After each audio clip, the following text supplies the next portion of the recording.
Welcome to the Mindful Mama Movement podcast. I'm Shannon Kinney-Dew, creator of AFreeSpiritLife.com. And I'm Ashley Walburn, owner of Home Holistic. And together, we are bringing you the Mindful Mama Movement. Mindful mothering is about nurturing your heart and soul while you nurture your children. It's about consciously awakening to your inner wisdom and being peacefully present as a mama, no matter where you are on your journey. From discovering your newborn to loving and accepting the wonderful people who've left your nest. Our movement is empowering mamas to be authentic and to live inspired lives. We're so happy you're here. To be free, to feel free, to be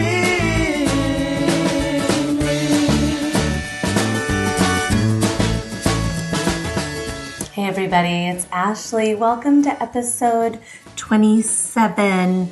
We are celebrating mothers as we edge toward Mother's Day. Last week, I got to hear in episode 26 with Shannon share a little bit about her journey becoming a mother.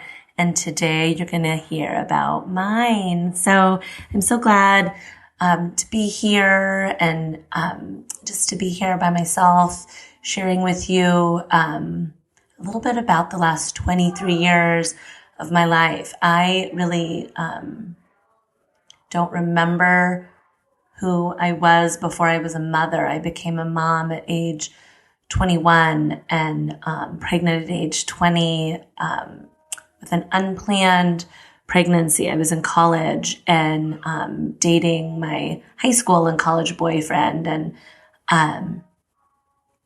was using birth control and ended up still pregnant, that I think from maybe taking antibiotics. I can't remember why the birth control, didn't work, but I feel so blessed. And I feel like it is such a gift to have these unplanned, but not mistake babies. So when I became a mother, I remember my dad's best friend was my OBGYN. His name was John, and we called him Johnny. And my first appointment, he sat down with me to confirm that I was pregnant and told me all about my options and that I have a lot of options. You don't have to do this, Ashy, he called me, and presented me, really with all of my options, and you know what those are. And I felt just very at peace with becoming this baby's mother. It didn't feel overwhelming to me. However, the thought of being married did. And so I made a conscious decision to not get engaged or plan a wedding based on my pregnancy. And that just is what felt very clear to me. And for the first time in my life during that pregnancy, I had these moments where my wisdom was strong and I felt like I had to listen to it. Like there was 2 or 3 roads, but there was only one road that was the right road for me. And they were very, very obvious to me. So I moved through this pregnancy and I was healthy and had really no issues. I felt great. And I was planning a natural birth. And I don't really know why. I don't remember why I wanted a natural birth experience. My OB, Johnny, he, reminded me a lot during my pregnancy that I was strong and that my body was made for this. And his wife, who was my mother's best friend, Lou, said to me, many times that, you can do this and you're strong and your body was meant for this. And I had a good, cheering section. And so we did at our little local hospital. I was in Emporia, Kansas. The only childbirth classes that were offered were Lamaze-based childbirth classes. And they were 7 weeks. I think it was 2 hours a week for 7 weeks. And I thought they were fun. There was a lot of people in the class. I felt like I was the only young person, that everybody else was a decade older than me, and they could have been. But I felt still ill-prepared for what birth was, and I for sure didn't know what it was. So some funny things that happened along the way were he checked my cervix, I think around 37 or 38 weeks, and he said to me, you could have your baby any day. And now I know that meant you're in your due time, and if you went into labor, we wouldn't stop you. What I thought it meant then was I was close to having a baby. I would have my baby any day. So when I went 11 days past my due date, I really felt like I was about 5 weeks late. And that it seemed like I was never going to go into labor. And so I think like on the 10th day past my due date, my mom and her friend Lou got me in their golf cart and drove me like wild women, like through their little country club, trying to just get things moving. And it actually worked, that we just like hit all the big holes and drove like we were on a four-wheeler. And a few hours later, I started having contractions. And by midnight, I went to the hospital, and I was 1 centimeter dilated, not very effaced. And if you don't know what that means, it means you got a long way to go. And so we went back home, and my boyfriend, his name was Colby, Jake's dad is Colby. He was there, and he slept all night long in my mom's extra bedroom while my mom stayed up with me and timed contractions. And funny thing is I have a younger brother who's 7 years younger than me. So he was 14 at the time, and I don't remember him being home. And I also don't remember my dad being home. I just remember that Colby was asleep in my mom's extra bedroom, and she was up with me all night timing contractions. And we went at 8:30 in the morning back to the hospital, and I was still 1 centimeter. And so we were so frustrated. So they kept me for some reason and started Pitocin. And at 4:00 in the afternoon, I got an epidural. And 23 years ago, epidurals were a little bit different. And it was more of like a spinal block. So it was like a shot in your back. It wasn't continuous. It didn't stay in. And I remember just feeling more tired, but I could still feel the intensity of the contractions. But it was more like I just couldn't stay awake in between. And finally started pushing, and I pushed for 2.5 hours with a male doctor who was not my dear friend Johnny, but the other doctor on call. And he was just sitting in a bright room, telling me, sit down on that individual. And that was my instruction to push, how to push this baby out. And I didn't feel the urge to push because I had this, strange epidural. And I bet he said it 500 times. And I remember at one point, or like in my memory, it's like, what are you saying to me? Like, I don't know what you mean, sit down on that individual. I don't want to sit on my baby. So I finally birthed Jake with an extended episiotomy. So it means he cut me all the way through my rectum. So I had one giant hole, and he cut me without permission. It just, I didn't know it had even happened until probably the next day. But Jake was born, and I had this nurse who was great, and she helped me with breastfeeding right away. And he was a great breastfeeder. He actually had a tongue tie, and I never had any pain, and we never had it revised. Like, he just did really great. And then Colby goes home, I guess, that night, because I didn't see him again until afternoon the next day. And I was kind of on cloud nine, in my birth bliss. And I remember Colby's brother calling. They lived in Ohio, to wish me congratulations and wanted to talk to his brother. And I said, oh, he, went home last night and he hasn't been back. And he was so mad. And I didn't really realize that other partners would have stayed with you.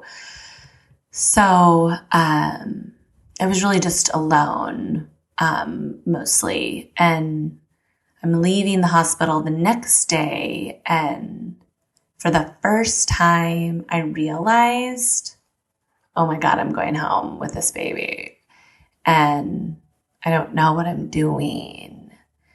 And so there's this nurse, and she's pushing me, and I think she's just like a patient transport person. I don't think she's really even a nurse. But at the time, I thought she knew everything, and she is wheeling me down to the car, and Colby, I think, was driving me. It was my car. And I said, so I'm going to take him. And she said, well, of course you are. And I said, you're just going to let me go. And she said, yep, you're all ready. And I was scared to death. I was scared to death and had buyer's remorse. Like, this was the wrong decision. This was the wrong decision. Anybody else would know better what to do with this baby than me. I don't know anything. So I go home, and again, I'm by myself, and I don't remember why my mom didn't spend the night with me, or someone, why Colby didn't spend the night with me. I don't know why nobody was there, but it was just me and Jake. And it's the middle of the night, and he's up for the, what seemed like 30th time. I'm changing his diaper. I'm sitting backwards in my bed, and he poops, and the poop shoots out of his bottom and gets on me. And it gets on my face and in my hair, and a little bit gets in my mouth. And I remember just kind of scooping it out of my mouth, and I looked down at the baby, and I wasn't mad. I wasn't scared anymore. That in that moment, I felt like, you and me, baby, we're going to be okay. And we were. And Jake is now 23 and graduated from KU last year and starting law school this year, and has moved back home for this last year and is getting ready to move out again. And it feels as sad for me as it did when he went to college the first time, that I don't know if I'll ever get used to my babies leaving my nest. And even though he's a big, capable boy, that it just feels more right having him right next to me.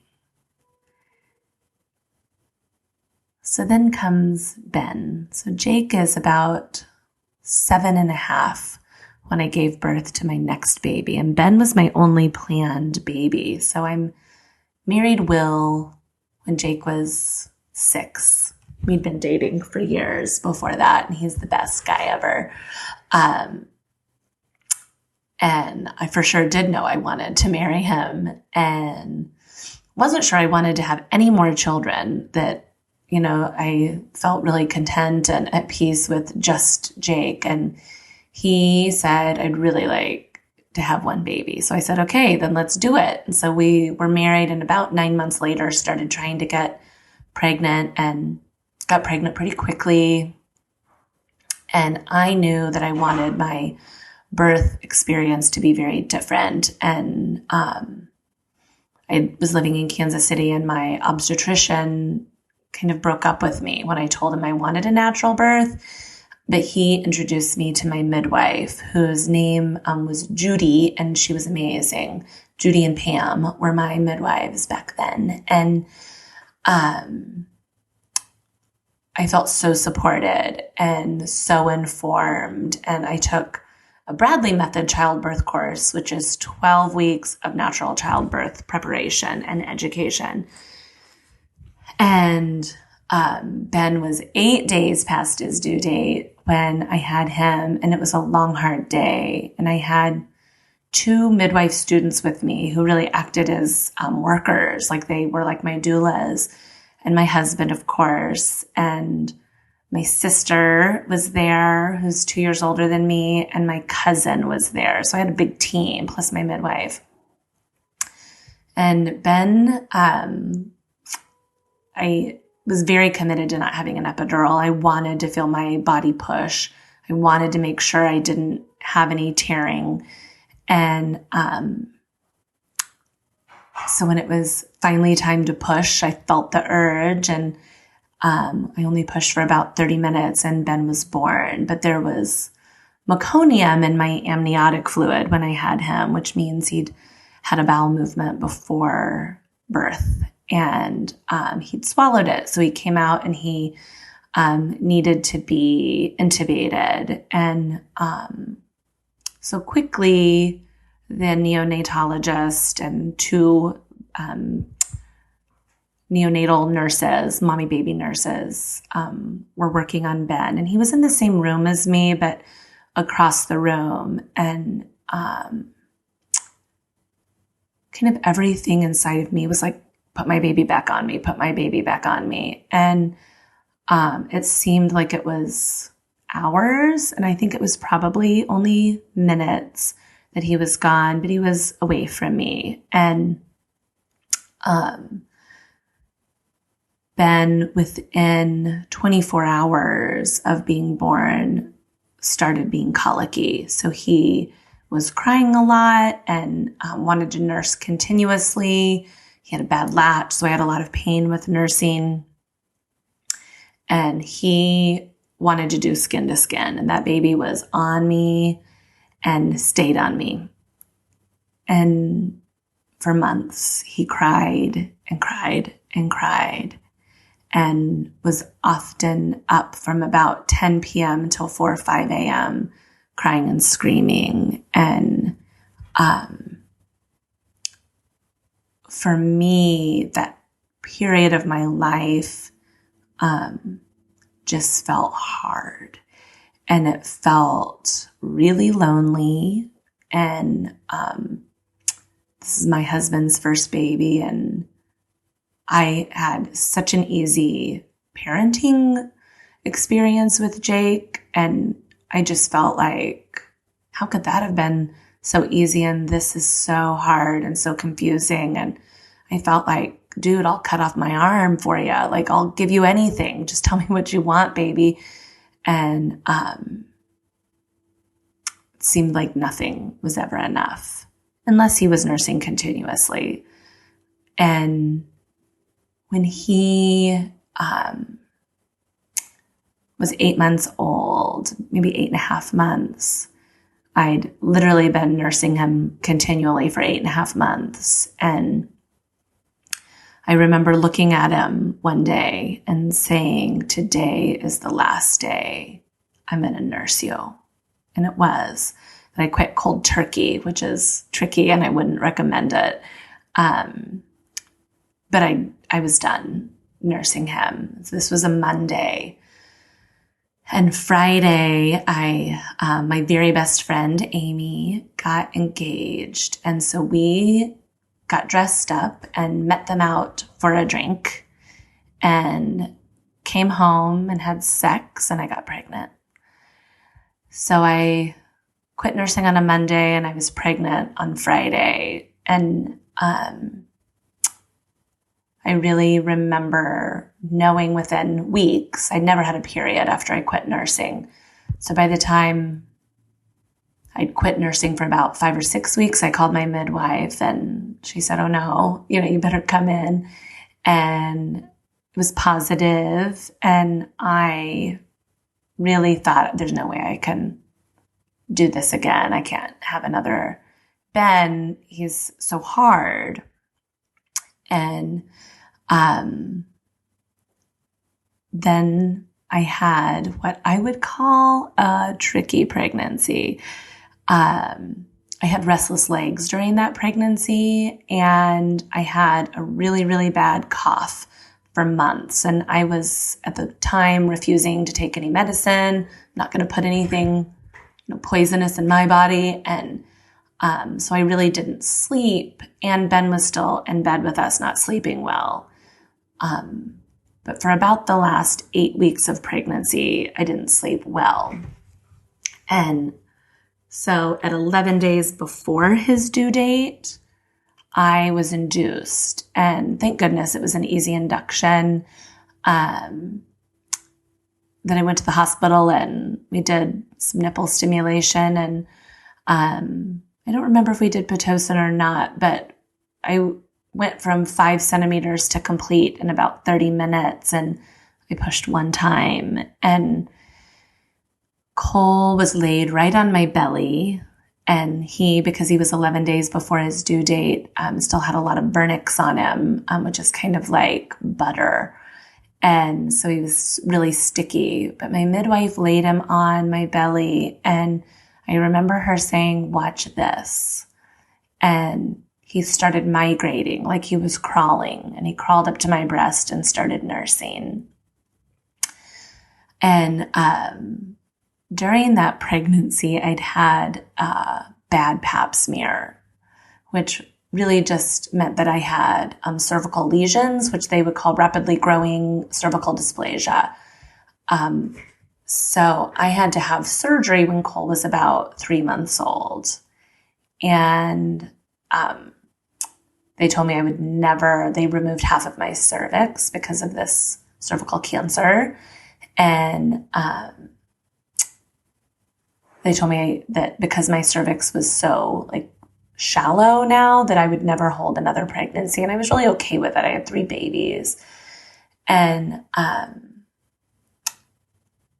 that during that few days that I wasn't nursing regularly, and maybe the medicine of the surgery, I'm not sure, it caused me to ovulate. So the very first time that we had sex after Cole was born, I never had a period. I was still nursing, but I got pregnant. And so Cole was about 3 months old when I got pregnant with Owen. And had a beautiful pregnancy and a really beautiful birth. I think I pushed about half of the time with him. I had no tearing and recovered really well. And Cole and Owen both were these really easy babies that they self-soothed. They both slept through the night at about probably 7 or 8 weeks. And so I really noticed that bonding was very, very easy with them, and still is, that Cole and Owen and we just make sense to each other. And I feel still with my son Ben, I go back to that time and I think, oh my gosh, if I could redo anything in my life, one thing, I would have asked them to intubate Ben while he was in my arms. And maybe it would have been an easier bonding experience for us. Maybe he would have trusted me a little bit easier. And we'd make more sense to one another. I don't know. What I do know is his and my journey has been the hardest. And for sure, the least obvious. Sometimes parenting is just really obvious and it just makes sense what to do. And with him, nothing makes sense, and it never really did. But he and I have had just the most wonderful experience the last few weeks, where he shared with me that he apologized, and I apologized to him, that he's apologized for being so hard. And I just said to him over and over again, I'm sorry that you didn't come into my arms when you were born, and I'm sorry that we were apart.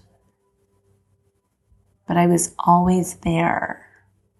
And I have noticed this really beautiful shift. This conversation really just happened a few weeks ago.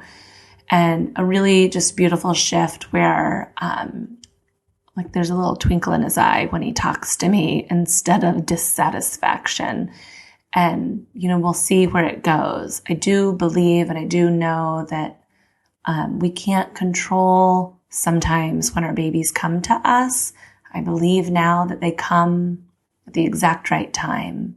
And I had one that came too early and two that came too quickly after their brother, but I wouldn't change a thing.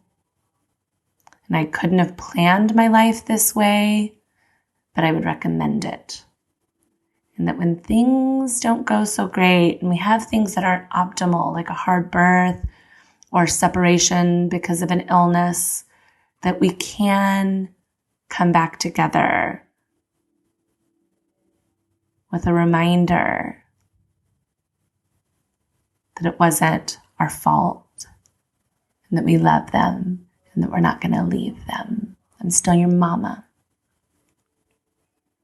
And so I wish you all happy Mother's Day. I hope these stories help you take a walk down memory lane. Thanks for listening to the show. So you can follow us on our Facebook group, the Mindful Mama Movement. Of course, you can follow us and more information and show notes at themindfulmamamovement.com. And there's always more information about me at homeholistic.com. Thanks. Happy Mother's Day.